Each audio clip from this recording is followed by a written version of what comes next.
Well, you can 90 miles an hour right now. Well, this is... I'm rushing. I gotta go. I think my parents are just excited I get health insurance. Oh. And a paycheck. They can be like, all right, we don't have to worry about her for the next one. Are you happy about the location? Except for the fact that the nearest swimming pool is an hour away, yeah. Yeah, but what about snowboarding? I know. Come on now. Well, and I got the health insurance to get my knee fixed so I can snowboard. What do you got to do to your knee? I don't know, it's not good. Okay, so, All right, so how much was that doing? I don't know how much it was. I think it was about 2 pounds. But what you want to do is just like with the donuts, you want to get it centered where you're comfortable, and then you're going to center it low and wide. So we're going to push this down. So I've got one hand supporting, so it's pushing into this hand, and then my top hand is just pushing down, and I'm letting it travel along the length of my hand. And if it was more clay, I would be happy to let it go along my arm. I'm keeping my hand in the middle. Okay? Are you wrapping it? Because I've been opposite. You go this way? You can. I mean, this is just how I got used to doing it. It just says morning, so no going in where you're going, you're running. Whatever works for you, Toby. The most important thing is to just be pushing down and still having something here to help keep it on center. So when you look at your disc, the easiest way to know for me if I've gone out far enough is I look at this and I'll divide it in thirds. I'll do it just in my mind. I'm just doing this for clarity. So the bottom third is essentially the height of your foot ring. The next third, maybe a little bit less, is the thickness of the face of your plate. I'm just going to do a quick rimmed one. And then the top third is the clay that how far I'm going to go down to pull out. So if you know you want a really high foot ring, you might want a narrower disc. But that's just a way that I visually kind of gauge if I've flattened it enough. If any of those areas are thicker than I might want to open this disc more, flatten this more. Does that make sense? Okay. Carolyn? Okay.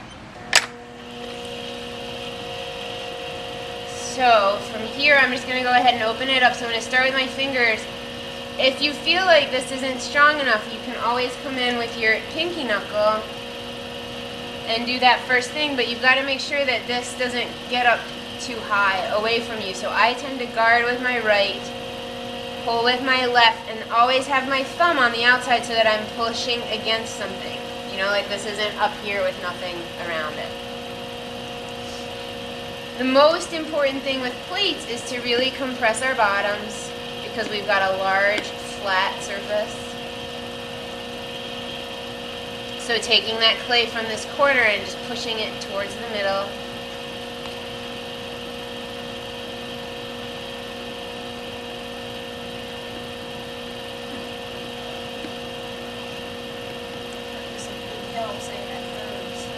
Yeah, so now you can kind of see, like if I had a pin tool, I could check this thickness also, but you can kind of see here's that top third now collected here, and I still have those other 2/3 in the base.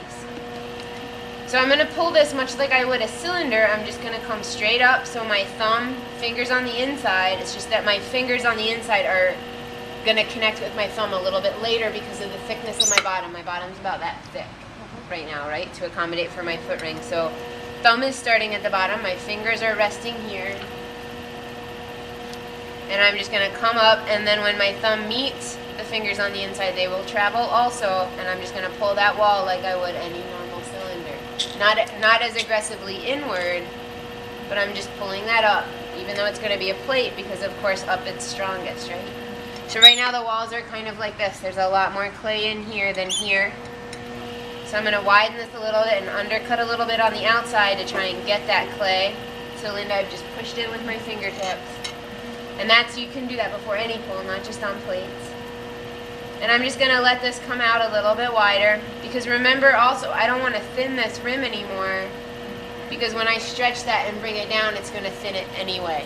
Because the thickness here, it's going to be the same amount of clay, but it's going to try and be this wide. So I want to make sure to keep this area nice and beefy.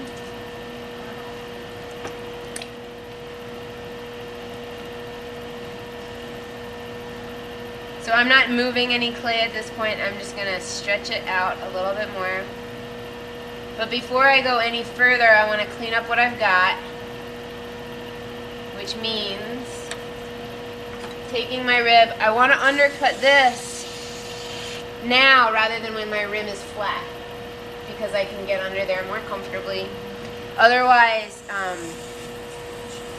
it'll be hard to get underneath when the rim's down, because the minute I fold that rim down, that's the last thing I want to do. I want to cut it off and take it off, because that's going to be real delicate, and this gives a guiding line for my wire, especially because I have something so wide and the weight of this clay is really going to be pushing down. It's the hardest thing to cut through, so that little edge, like having that all nice and clean, gives my wire a nice place to guide through. And then ideally using a slightly shorter rib and one that is more rounded on the end for me. But I'm just going to roll this rib from the corner. Carolyn, you might want to get up above my shoulder, I don't know, to see. So roll the rib from here, and I'm just going to let it do the walking. So you can see I started here, and then I just rolled the rib, so I'm just applying the pressure and doing this. Would you like this one? No, that's okay. Thanks, Linda. So it's about compressing still to the center, but also cleaning the face of my plate of any moisture. You want to make sure that, since this is going to dry from the outside in, anything you can do to encourage that center to dry quickly is good. So I'm keeping the moisture off of that, making sure that that's nice and dry going onto the rack. So the face of my plate is finished. I'm just going to do one more stretch on the rim.